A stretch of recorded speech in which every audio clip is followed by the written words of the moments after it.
جو سن سکو تو میری داستان ختم نہ ہو، نہ سن سکو تو کوئی حد اختصار نہیں۔ عزیز طلبہ، طالبات اور وہ لوگ جو ادب سے دلچسپی رکھتے ہیں، ان سب کی خدمت میں یہ حقیر فقیر کم ترین مجاور حسین اپنے آداب پیش کرتا ہے اور یہ عرض کرنا چاہتا ہے کہ دور حاضر میں عام طور سے ایک تصور یہ ہے کہ ہم یہ دیو، جن، بھوت، پری اس طرح کے قصے کب تک پڑھتے رہیں گے؟ یہ تو غیر حقیقی دنیا کی باتیں ہیں، داستان پڑھنے سے کوئی فائدہ تو ہے نہیں۔ تو یہ اور اس طرح کے بہت سارے سوالات پیدا ہو سکتے ہیں۔ میں آپ سے صرف یہ عرض کرنا چاہتا ہوں کہ تھوڑی دیر آپ میرے ساتھ چلیں، اور یہ میں اگر سمجھا سکوں آپ کو تو میری خوش نصیبی ہوگی کہ داستان ہے کیا اور آج کے دور میں بھی اس کی ضرورت کیوں ہے۔ دیکھیں، داستان کا لفظ دستاں سے بنا ہے۔ دستہ کے معنی ہے نغمے کے۔ قدیم عہد میں لوگ نغمات یا گیتوں کے ذریعے سے اپنا دل بہلایا کرتے تھے۔ یعنی یہاں ایک نفسیاتی نکتہ آپ کے سامنے آیا، اور آپ سے بہتر اس کو کوئی نہیں سمجھتا کہ انسان اپنی زندگی میں کچھ لمحات کی تلاش میں رہتا ہے جب وہ دل بہلا سکے۔ آج آپ ٹی وی سیریلز کے ذریعے سے اپنا دل بہلاتے ہیں، یہاں تک کہ اشتہاروں میں اس کا خیال رکھا جاتا ہے کہ کوئی ایسی بات ہو جو آپ کو چونکا دے، جو آپ کو متحیر کر دے، جو آپ کے اندر ذوق تجسس پیدا کرے۔ یہی صورت داستان کی ہے۔ قدیم عہد میں جو نغمے سنائے جاتے تھے ان میں یہ پہلو ہوتے تھے کہ دلچسپی پیدا ہو، تجسس بیدار ہو، اور ہم تھوڑی دیر کے لیے حیرت زدہ بھی ہو جائیں۔ ہمارے ذہن پر جو زندگی کی کڑی دھوپ کا بوجھ ہے اس پہ ہم اچھے خیالات و واقعات کی حسین چادر ڈال دیں۔ ہم ان تتلیوں کی تلاش کرتے تھے جو ذہن کے تلوؤں میں آہستہ آہستہ گدگداتی تھیں، اور یہیں سے داستان کی ابتدا ہوتی ہے۔ دیکھیے، اگر بہت گاڑھی بات کی جائے گی تو بات یہاں سے شروع ہوگی کہ داستان کا نقطۂ آغاز تو اسی وقت شروع ہو گیا تھا جب تخلیق کائنات کے وقت کہا گیا دیکھو اس درخت کے قریب نہ جانا، اور وہ درخت کے قریب گئے، اور وہاں شیطان نے سانپ کے بھیس میں گمراہ کرنے کی کوشش کی، اور جب وہ پہنچے تو ان کے سطر کھل گئے، اور جب ان کے سطر کھل گئے تو ان سے کہا گیا اب تم زمین پہ جاؤ۔ اتنی باتیں دیکھیے اسی میں سامنے آ گئیں۔ یعنی پہلے سطر تھے، پھر سطر کھل گئے، پھر وہ ایک ویلن یا ایک نمائندہ شر آیا، اس نے خیر کو گمراہ کیا، کرنے کی کوشش کی، اللہ نے معاف کیا۔ داستان والے یہ کہتے آئے ہیں کہ دراصل ہم قصے نہیں سناتے تھے، ہم مارکہ خیر و شر بیان کرتے ہیں۔ ہم جتنی داستانیں آپ پڑھیں گے ان سب میں ایک طرف شر کی قوتیں ہیں، ایک طرف خیر کی قوتیں ہیں، اور ایک دوسرے سے یہ برسر پیکار رہتی ہیں۔ یہ ایک پہلو ہے داستان کا، یہ اخلاقی پہلو ہے کہ آپ کو تمام داستانوں میں مارکہ خیر و شر ملے گا۔ تھوڑی دیر کے لیے میں یہ چاہتا ہوں کہ میں آپ کو یہ بھی آپ کی خدمت میں پیش کر دوں کہ یہ داستانیں ہر زبان میں اور ہر زمان میں لکھی گئی ہیں۔ ہم تقریباً 4000 قبل مسیح شاہ خافری کی داستان پڑھتے ہیں، ایک شکستہ ملاح کی داستان پڑھتے ہیں۔ ہم اور آگے بڑھتے ہیں تو ہم کو گلگامش کا رزمیہ ملتا ہے، جس میں اشتار سے تموز کی محبت کا بیان ہے۔ اور آگے بڑھتے ہیں تو ہم میں سے سبھی جانتے ہیں، ہم ہندوستانی ہیں، کہ ایک کتھا سرت ساگر ہے جس کے مصنف سومدیو تھے۔ پھر اس کے بعد برہت کتھا ہے، اور یہ کتھاؤں کا سلسلہ ہتوپدیش اور دیگر پنچ تنتر وغیرہ میں ہے۔ ہر جگہ آپ کو ماحصل اخلاقی نتیجہ ملے گا۔ یہ نہیں ہے کہ صرف قصہ سنا دیا اور آگے بڑھ گئے، لیکن تمام میں ایک چیز مشترک ہے، یعنی ایک آج کی زبان اگر استعمال کریں ہم تو ایک ویلین ہوگا یعنی نمائندہ شر، ایک ہیرو ہوگا یعنی نمائندہ خیر، اور اس کے ساتھ جب تک کہ رومان نہ ہو، رومان میں آج کے زمانے کے محل استعمال سے استعمال کر رہا ہوں، یعنی عشق و محبت نہ ہو، تب تک داستان کا مثلث مکمل نہیں ہوتا۔ ہم ایک محبوبہ کے بغیر کسی داستان کا تصور نہیں رکھ سکتے۔ ہم چلے داستانوں کی دنیا میں، اور خاص طور سے اردو میں جب ہم آئے تو ہم کو اپنے یہاں دکنی میں منظوم داستانیں، اور آپ کی دلچسپی کے لیے بھی اور حیرت کے لیے بھی یہ نکتہ قابل غور ہے کہ سب سے پہلا مستند شعری کارنامہ داستان کی شکل میں قدم رہو پدم رہو 1436 فخر الدین نظامی کا یہیں لکھا گیا، تو وہ داستان ہی ہے۔ دکنی مثنویاں زیادہ تر داستان کی شکل میں ہیں۔ خود مشتری میں بھی ہمارے ملا وجہی نے لکھا کہ نہاری کرے نو ہتھی کہ ملون وہ ہے بڑا نکستی، کہ صبح اٹھ کے 9 ہاتھیوں سے ناشتہ کرتا ہے اور ملون ہے وغیرہ وغیرہ۔ ایک چونکا دینے والی کیفیت ہم کو ملتی ہے۔ تو یہاں سے پھر یہ داستانیں سفر کرتی ہیں اور شمالی ہند پہنچتی ہیں، تو سب سے پہلی داستان آپ کو ملتی ہے عیسوی خواہ بہادر کی، جو 1757 سے پہلے لکھی گئی ہے، یا اسی کے آس پاس، زیادہ پہلے نہ سوچئے گا، اور اس کے مصنف عیسوی خواہ بہادر ہیں۔ یہ داستانیں اپنی جگہ ہیں۔ ہم آگے بڑھتے ہیں، ہم کو 1776 میں نو طرز مرصع ملتی ہے، جس کی بنیاد قصہ چہار درویش پر ہے، اور پھر ہم آ جاتے ہیں فورٹ ولیم کالج میں۔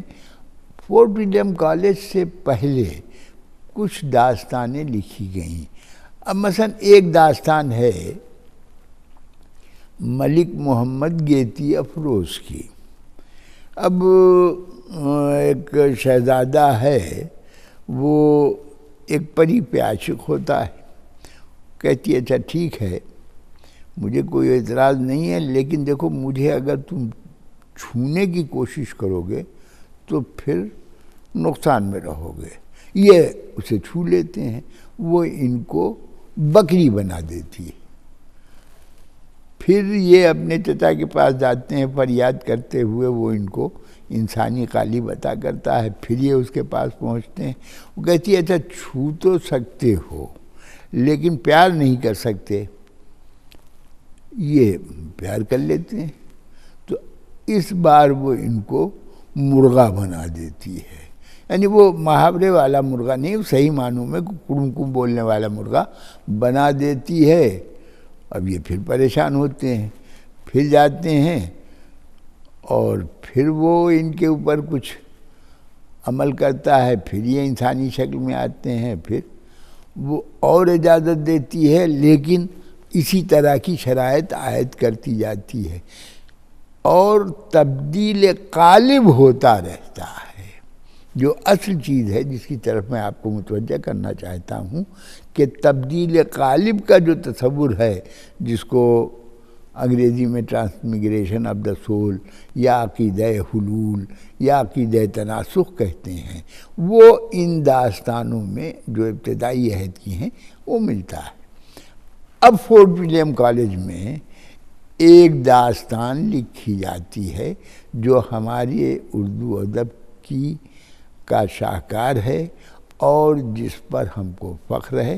میں زیادہ تفصیل سے، حالانکہ میرا دل چاہتا تھا لیکن دامن وقت میں اتنی گنجائش نہیں ہے، دل چاہتا تھا کہ آپ کو طلسم ہوش ربا اور داستان امیر حمزہ بھی سناؤں، لیکن میں نے کہا شروع ہی میں کہ جو سن سکو تو میری داستان ختم نہ ہو، یہ کبھی نہ ختم ہونے والا سلسلہ ہے، اور آپ کی قوت سامعہ شاید اتنا برداشت نہ کر سکے، اس لیے میں صرف باغ و بہار پہ آتا ہوں جو تمام یونیورسٹیوں کے نصاب میں شامل ہے۔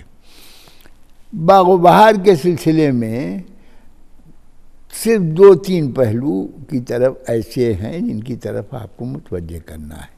دیکھیں، ایک تو باغ و بہار کی زبان، سب نے کہا کہ باغ و بہار کی زبان ایسی تھی کہ اگر میر امن وہ زبان نہ لکھتے تو آنے والے دور میں یہ ممکن نہیں تھا کہ ہم اردو میں سلیس اور رواں عبارتیں لکھ سکتے۔ میر امن کی بیانیہ قوت اتنی مضبوط تھی کہ انہوں نے تابع محمل کا استعمال کر کے انہوں نے اپنی زبردست ڈرامائی قوت کے ذریعے سے داستان کو وہ پیکر عطا کیا جس پر بعد میں افسانے کا اور ناول کا قصر تعمیر ہوا۔ کچھ پہلو دیکھیے، مثلاً ہم جب داستان پڑھتے ہیں تو باغ و بہار کی پہلی داستان وہ اصل میں تو ملک التجار وہ احمد کی داستان ہے، لیکن اصل داستان وہ شہزادی دمشقی ہے۔ جس ڈرامائی انداز میں وہ شروع کرتا ہے کہ باپ کے مرنے کے بعد بے تحاشا دولت کا خرچ اور پھر دوست احباب جمع ہوتے گئے، بری صحبت، تماش بینی کا چرچا ہوا، اور وہیں لکھتا ہے غرض آدمی کا شیطان آدمی ہے۔ اس ایک فقرے کی بلاغت پہ غور کیجئے، انسان خود اپنے کو کیسے گمراہ کرتا ہے۔ اخلاقیات کا بڑے سے بڑا سبق اس کے سامنے ہیچ نظر آتا ہے۔ میں جب اس پر کچھ عرض کرنا چاہتا ہوں اپنے جذبات پہ قابو نہیں رکھ پاتا اور یہ عرض کرنے پہ مجبور ہو جاتا ہوں کہ اگر ہم اصلاح کرنا چاہتے ہیں تو معاشرے سے پہلے اپنے نفس کی اصلاح کریں، اس لیے کہ آدمی کا شیطان آدمی ہے۔ یہ ایک پہلو۔ دوسرا پہلو، ہم میں سے کوئی ایسا نہ ہوگا، کم سے کم ہندوستان کا رہنے والا تو ایسا نہیں ہو سکتا جو بہن کی محبت سے آشنا نہ ہو۔ میں باغ و بہار پڑھتا ہوں تو اس جگہ پہنچ کے میری آنکھ میں آنسو آ جاتے ہیں مجھے یہ معلوم ہوتا ہے کہ بڑے سے بڑا ناول نگار، افسانہ نگار اس منظر کی تصویر کشی نہیں کر سکتا۔ قصہ یہ ہے کہ یہ جو سوداگر زادہ یمن ہے، یہ سب دولت لٹا کے جب بالکل ننگا منگا ہو جاتا ہے تو یہ اپنی بہن کے پاس پہنچتا ہے۔ وہ ماجائی میری صورت دیکھ کے آنکھ میں آنسو بھر لائی اور بولی، بھیا یہ تیرا کیا حال ہے؟ اور پھر وہ اپنے ساتھ رکھتی ہے، ان کو صبح دوپہر شام ناشتہ کراتی ہے۔ اس میں ایک نازک پہلو ہے، دیکھیے وہ کہیں بھی اپنے شوہر کو مطلع نہیں کرتی کہ میرا بھائی میرے ساتھ رہ رہا ہے، اس لیے کہ خود اس کی انا کو بھی ٹھیس پہنچے گی اور اسے یہ یقین ہے کہ اس کے بھائی کا جذبہ خودداری بھی مجروح ہوگا، اس لیے وہ نہیں کہتی۔ مگر کچھ دن رکھنے کے بعد وہ کہتی ہے، اے بیرن تو میرے منہ ماں باپ کی مٹی کی نشانی ہے، جی تو چاہتا ہے کہ تجھے آنکھوں کی پتلی بنا کے رکھوں، اپنی کھال کی جوتی بنا کے پہناؤں، لیکن خدا نے مرد کو کام کے لیے پیدا کیا ہے۔ دنیا گھر ادھر ادھر والے کہیں گے مرد نکھٹو ہو کے گھر سیتا ہے۔ دیکھیے کتنا زبردست اخلاقی دباؤ ہے بھائی پر، کتنا محبت آمیز دباؤ ہے بھائی پر۔ کوئی آپ کے ساتھ رہ رہا ہو، اس سے یہ کہنا کہ بھائی کچھ کام کر، بیکار روٹی مت توڑا کر، بڑا مشکل کام ہے، اور چجائے کہ حقیقی بھائی ہو۔ مگر کتنے خوبصورت انداز سے اور ایک ایک لفظ سے، خصوصاً لفظ بیرن، بھائی کے لیے لفظ بیرن کے استعمال نے ایک ایسی کیفیت پیدا کر دی ہے جہاں جذباتی لہریں اپنے قابو میں نہیں رہتی اور وہ ہمیں بہا لے جاتی ہیں۔ یہاں سے یہ کردار کا صرف ایک پہلو میں نے پیش کیا۔ اسی باغ و بہار کے دوسرے درویش کی سیر میں جس طرح سے شہزادی بصرہ کا قصہ پیش کیا گیا ہے کہ وہ کس طرح سے ایک اخلاقی نقطے پر باپ نے اس کو نکال دیا ہے، اور جب باپ نکال دیا ہے اور وہ اسے ایک دفینہ یا خزانہ ملتا ہے تو پھر وہ یہ نہیں کرتی کہ اسے اپنی ذات تک محدود رکھے، بلکہ اسے وہ تمام لوگوں میں تقسیم کرنا چاہتی ہے۔ اس مقصد کے لیے اتنا بڑا اہتمام ہے کہ جو کوئی مہمان آتا ہے، جہاں ٹھہرایا جاتا ہے، وہ مکان اور وہ اسباب سب اس کو نظر کر دیا جاتا ہے۔ آپ دیکھیں آج کے دور میں ہم مہمان نوازی کا یہ تصور رکھ سکتے ہی نہیں۔ ایک تو ہمارے پاس خود مکان نہیں ہے، اور دوسرے ہم دوسرے کو کہاں دیں گے۔ اس کو یہ مبالغہ صرف اس لیے ہے کہ قاری کو یہ معلوم ہو جائے، پڑھنے والے کو یہ معلوم ہو جائے کہ وہ کس حد تک فیاض تھی۔ ایک پہلو اور باغ و بہار کا آپ سے عرض کرنا ہے اخلاقیات کے ہی سلسلے میں، کہ جہاں آپ کو کردار ملیں گے وہاں یہ پہلو ضرور ملے گا کہ وہ سب وسیلے کے قائل ہیں۔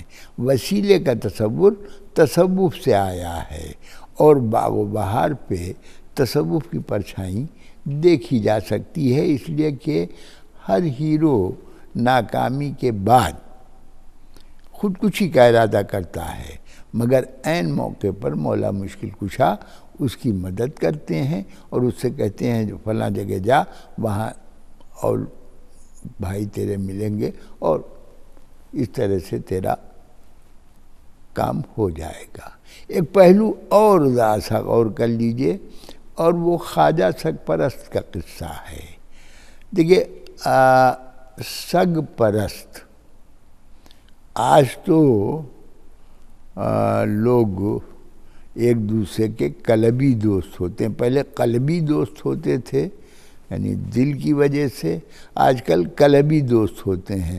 آپ کے ہاں فاکس ٹیریئر پلا ہوا ہے، ان کے ہاں بلڈاگ ہے، وہ ان سے ان کے کتے کی خیریت پوچھ رہے ہیں، وہ ان کے کتے کی خیریت پوچھ رہے ہیں۔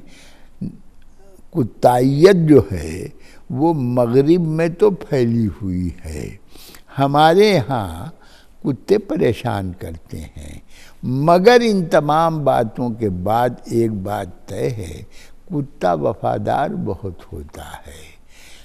میر امن نے خواجہ سگ پرست کے قصے میں جہاں کتے کی وفاداری بیان کی ہے، وہاں انسان کی بے وفائی کا بھی ذکر کیا ہے۔ اور انسان کون؟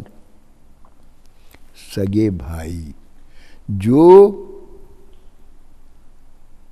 اپنے بھائی کو ہر طرح سے اذیت دیتے ہیں، مگر وہی کہ جس کا کوئی نہیں ہوتا ہے اس کا خدا ہے، تو یہ لوگ چاہتے ہیں اس کو ختم کرنا، وہ بچ جاتا ہے، اور وہ جب بچ جاتا ہے تو وہ آخری انجام یہی ہے کہ وہ انتقام لینا نہیں چاہتا۔ یہ یہاں تک میں نے کچھ پہلو پیش کیے۔ اب اس کے بعد میں ایک پہلو جو میرا محبوب موضوع ہے اسے پیش کرنا چاہتا ہوں، اور وہ آخری پہلو ہے، اور وہ ہے قومی اتحاد یا قومی یکجہتی جسے کہتے ہیں۔ ان داستانوں میں آپ کو قومی یکجہتی ملے گی۔ جو مارکہ آرائی ہے وہ خود پرست اور خدا پرست کے درمیان ہے۔